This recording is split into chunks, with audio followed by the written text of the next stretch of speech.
Bantah Jokowi, Celios kereta Wosh KCIC bukan investasi sosial tapi beban negara.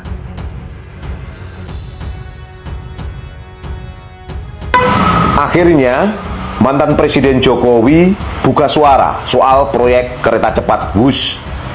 Pak Jokowi bilang, proyek ini sejak awal bukan untuk cari untung, tapi investasi sosial jangka panjang. Katanya, prinsip transportasi massal itu layanan publik, bukan mencari laba. Pernyataan ini kelihatannya benar, tapi konteksnya salah. Yang dipersoalkan publik bukan tujuan sosialnya, tapi tata kelolanya. Masalahnya bukan di ide kereta cepat, tapi di bagaimana proyek ini dijalankan. Penuh kejanggalan dari awal sampai seterusnya. Awalnya, proyek Wush dijanjikan murni B2B antara Indonesia dan Cina, tanpa beban APBN. Tapi faktanya malah minta suntikan dana negara. Bahkan bikin BUMN terlilit utang. Dan yang mengubah juga Pak Jokowi sendiri melalui Perpres nomor 93 tahun 2021 dari skema bisnis berubah jadi beban publik. Jadi wajar kalau publik bertanya, kenapa biaya Wush bisa jauh lebih mahal dari negara-negara lain, bahkan dari Cina sendiri?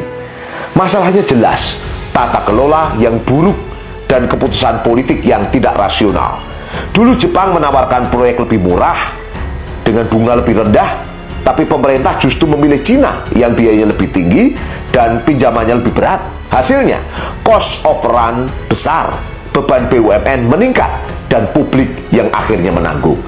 Jadi, ini bukan soal Wush untuk rakyat seperti klaim investasi sosial. Masalahnya, siapa yang bertanggung jawab atas tata kelola yang buruk dari awal dan dugaan markup serta korupsi ini?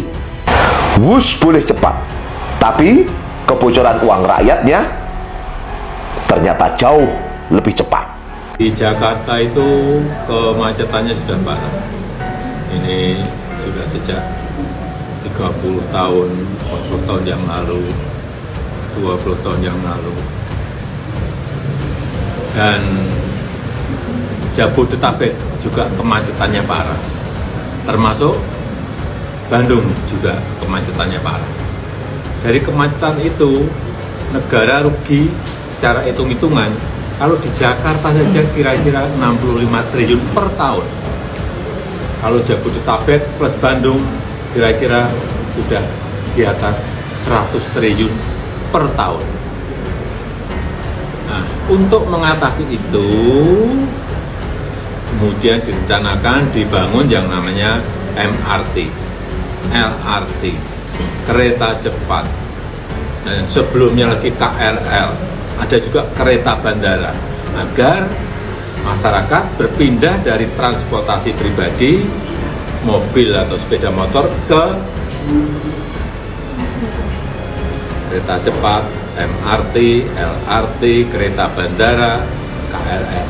Teman-teman, kita sudah melihat di berbagai media tentang pernyataan Jokowi mengenai kereta cepat Wush, di mana ia mengatakan kereta cepat Wush bukan hanya sekedar mencari laba, melainkan investasi sosial, teman-teman. Pernyataan Jokowi ini, menurut hemat saya, adalah sebuah pernyataan yang ambigu dari seorang mantan presiden yang memimpin Indonesia selama 10 tahun. Kemudian juga, menurut paradigma saya, pernyataan Jokowi ini adalah sebuah pernyataan mantan presiden yang hanya sekedar validasi mantan presiden yang meninggalkan sebuah proyek yang bermasalah dan membebani beberapa pihak.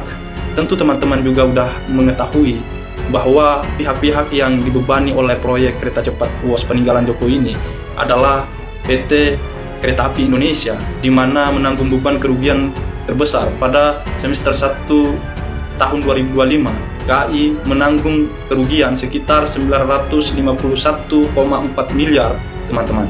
Kemudian sepanjang tahun 2024 juga beban yang ditanggung oleh PT KAI itu mencapai 2,2 triliun, teman-teman.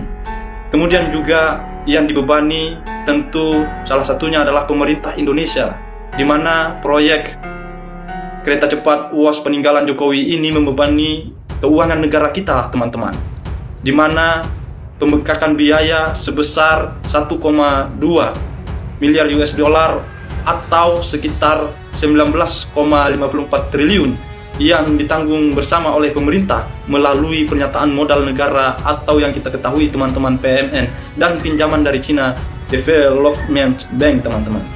Jadi, saya di sini ingin menekankan dan menyatakan kepada teman-teman dan kepada Jokowi, ini kereta cepat peninggalan Jokowi adalah sebuah beban bagi kita dan beberapa pihak, teman-teman. Dan saya ingin menyatakan bahwa PT Kereta Cepat WOS peninggalan Jokowi bukan investasi sosial, melainkan investasi utang bagi rakyat Indonesia, teman-teman. Sekarang bandingin WUS sama Parahyangan. Apa kata Luhut? Kami cabut subsidi dari Parahyangan agar terjadi persaingan harga antara WUS sama Parahyangan. Oke, sekarang kita bandingin WUS sama Travel.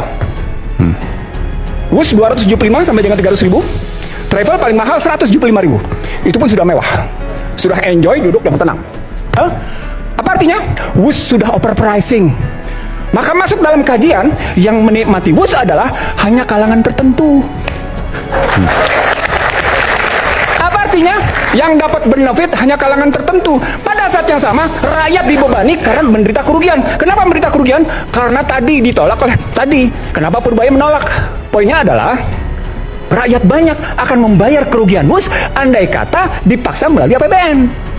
Yang dia bukan konsumen WUS sesungguhnya. Belum tentu dia mau konsumen, belum tentu. Karena nggak mampu. Nggak dan kemahalan. Simpelnya begini, ini barang WUS ini nggak bisa dinikmati masyarakat banyak, tapi utangnya harus ditanggung masyarakat banyak. Ya, itu logika sederhananya. Okay. Tadi memang kami baru, ya, mungkin paparan kami belum sangat komprehensif, karena kami agak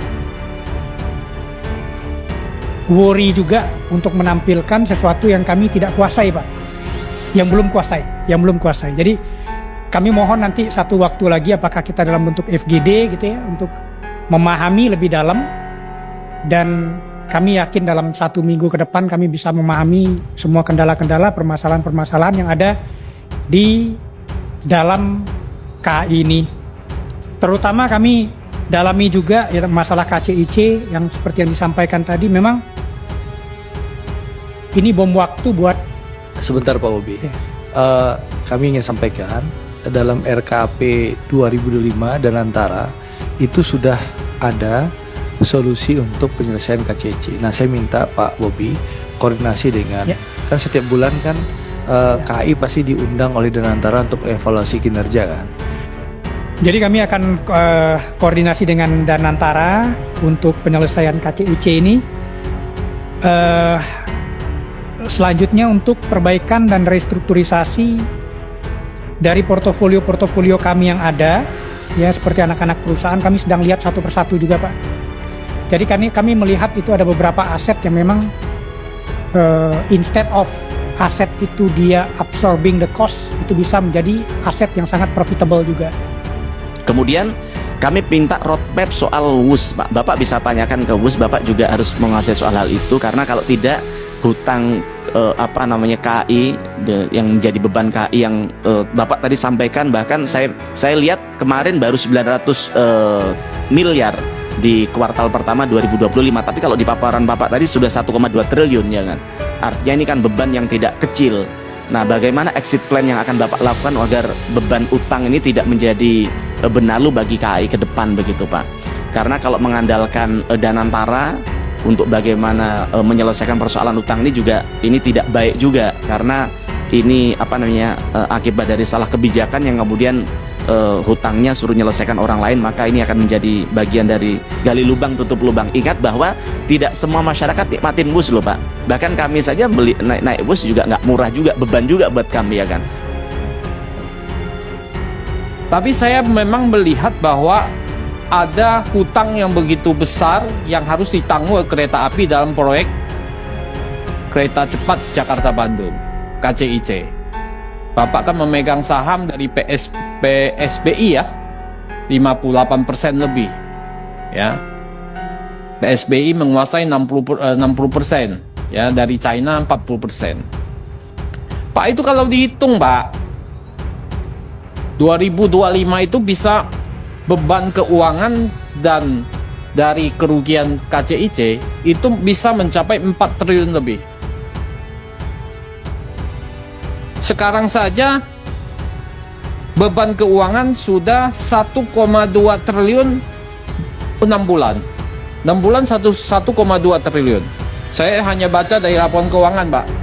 Isu ini sebenarnya udah kita tahu, udah lama kita tahu. Bahkan kami pada saat RDP dengan Direktur Utama Kereta Api pun juga Pak Bobi sudah menyampaikan bahwa ini time bomb, bom waktu gitu. Jadi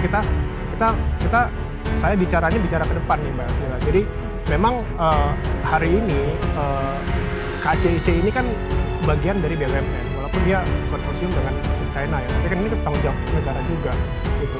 Nah, saya pastikan bahwa kalau ada apa-apa dengan proyek ini sudah pasti bukan pakai APBN, karena ini dari awal ini B2B bukan B2G. Jadi ini nggak ada urusan dengan APBN. Jadi masyarakat itu sudah fix ya? Itu fix. Itu udah pasti dan itu udah nggak akan berubah gitu. Karena ini B2B. Jadi masyarakat hari ini jangan usah khawatir kalau kita pakai APBN. Terus yang kedua, hari ini kita udah ada namanya institusi namanya Danantara. Danantara ini kita buat, saya termasuk dari panja pendirian Danantara.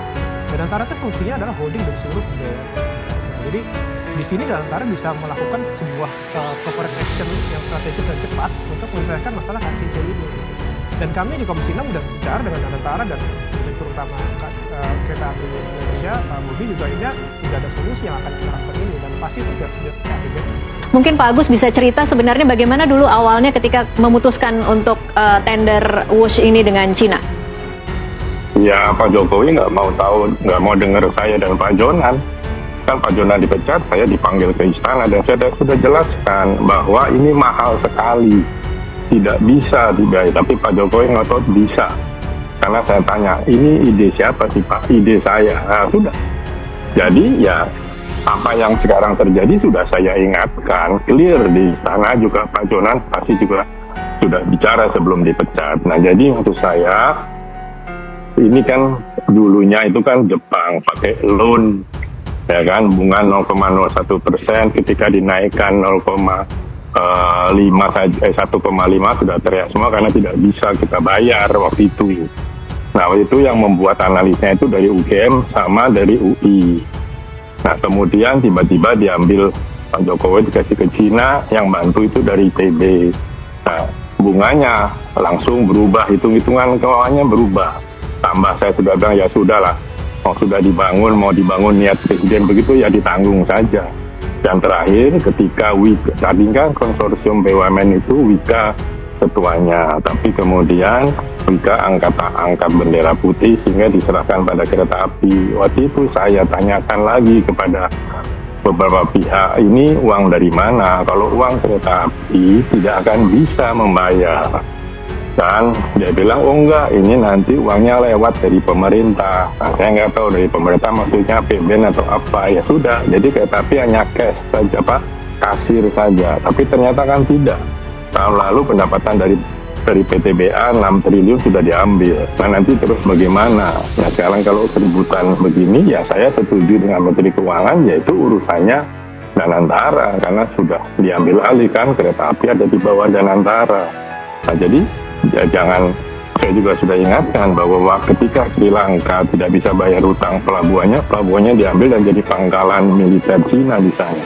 Nah kalau ini nanti tidak bisa bayar, apa Cina mau ambil? Enggak, mungkin Cina akan saya minta pelabuhan di Natuna misalnya. Apa kita mau katakan?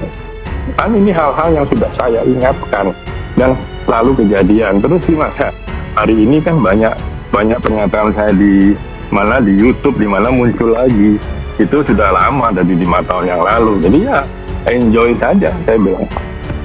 Pak Jokowi bilang kalau kereta cepat itu adalah sebuah investasi sosial dan memang tidak mengarah ke hal-hal yang berbau profit.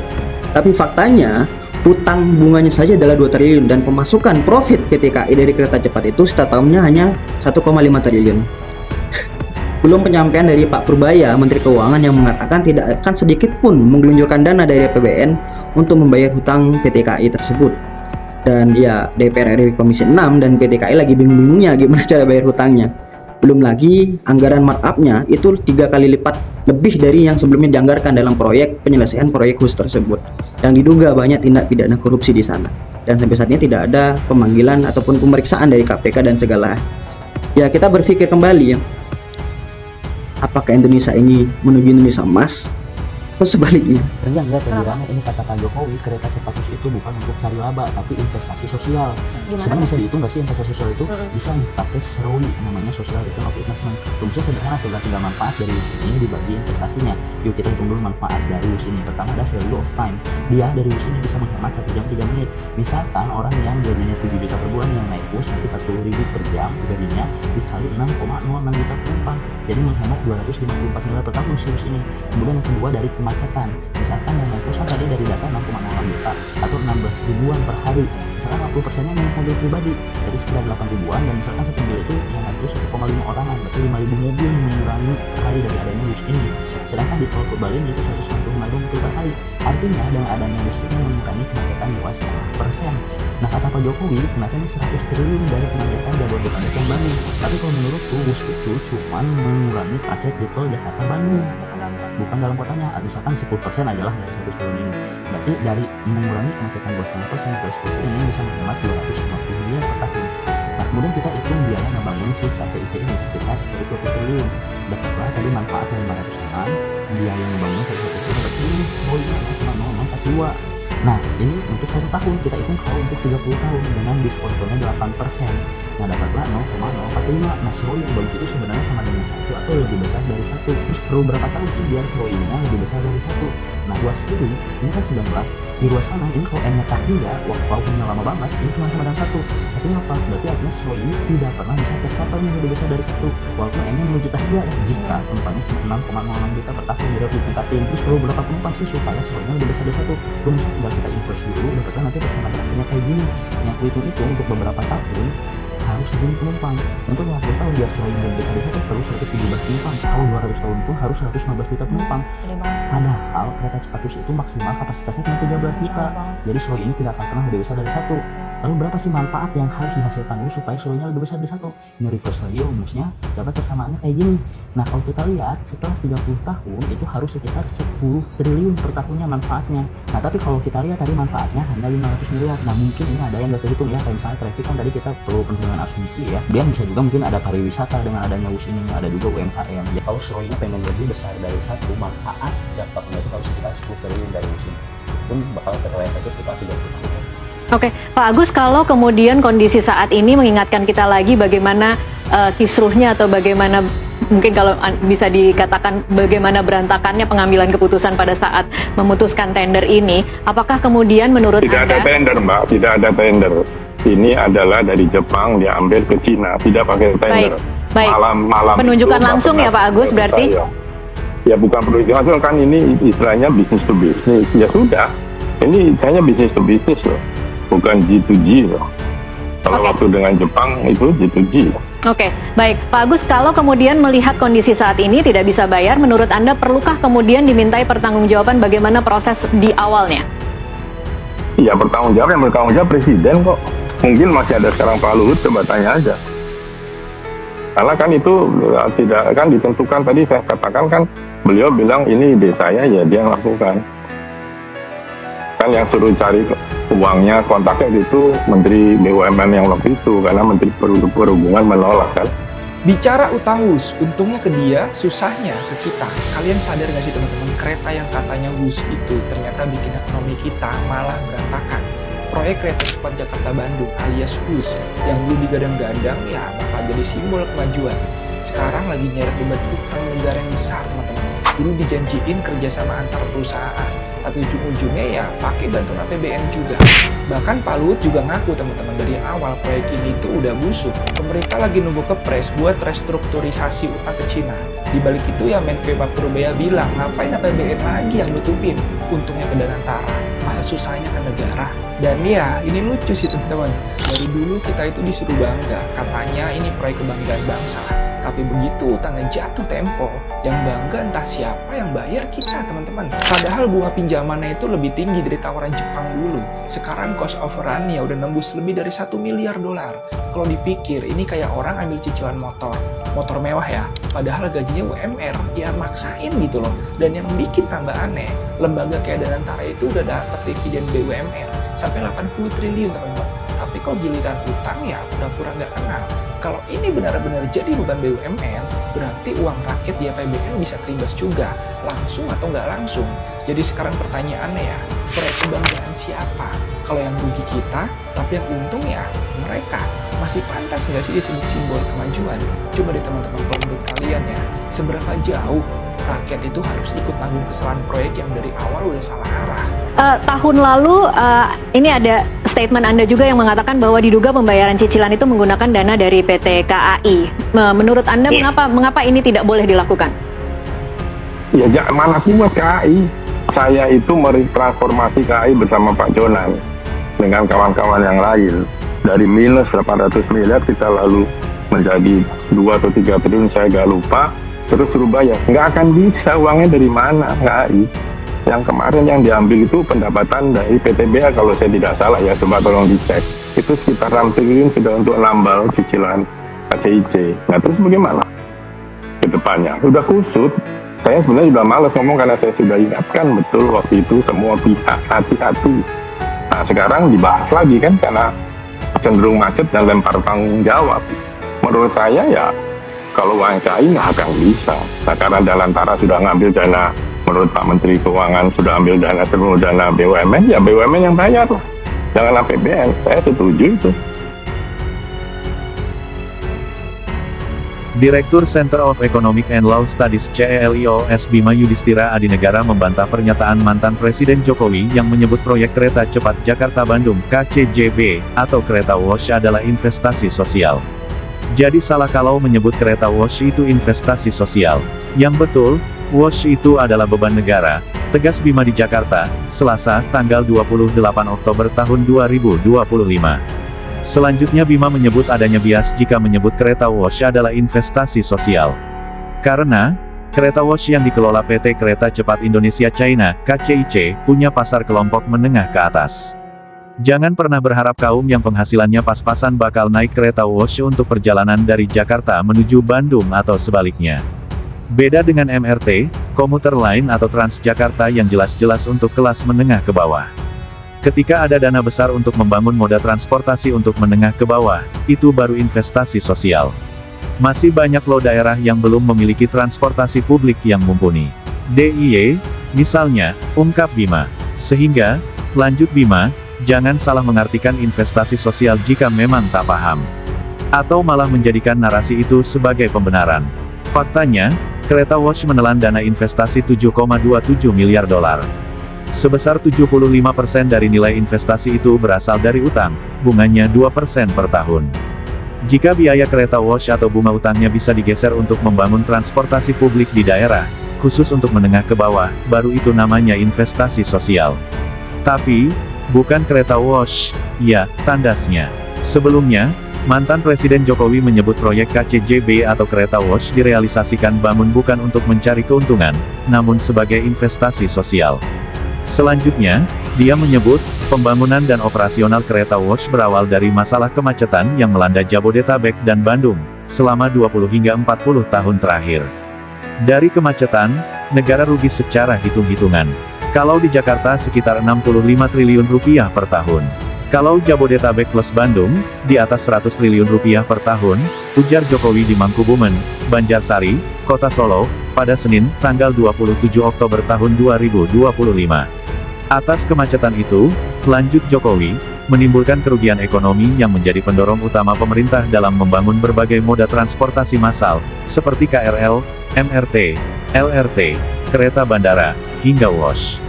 Tujuannya agar masyarakat beralih dari kendaraan pribadi ke transportasi massal sehingga kerugian akibat kemacetan dapat ditekan, jelas Jokowi. Dia menegaskan, prinsip dasar pembangunan transportasi massal bukan untuk mencari laba, melainkan untuk memberikan layanan publik. Prinsip dasar transportasi massal itu layanan publik, bukan mencari laba. Jadi, transportasi umum tidak diukur dari keuntungan finansial, tetapi dari keuntungan sosial, tegasnya. Naga-naganya, penjelasan Bima lebih masuk akal. Kini, proyek kereta WOS meninggalkan beban utang 75% dari total investasi sebesar 7,27 triliun dolar. Bisa jadi, negara harus turun tangan menalanginya. Itu belum termasuk bunga utang 2 triliun rupiah, harus dibayar perusahaan pelat merah BUMN. Jika BUMN itu mengalami kesulitan keuangan di kemudian hari, negara juga yang harus menanggung. Lagi-lagi beban negara.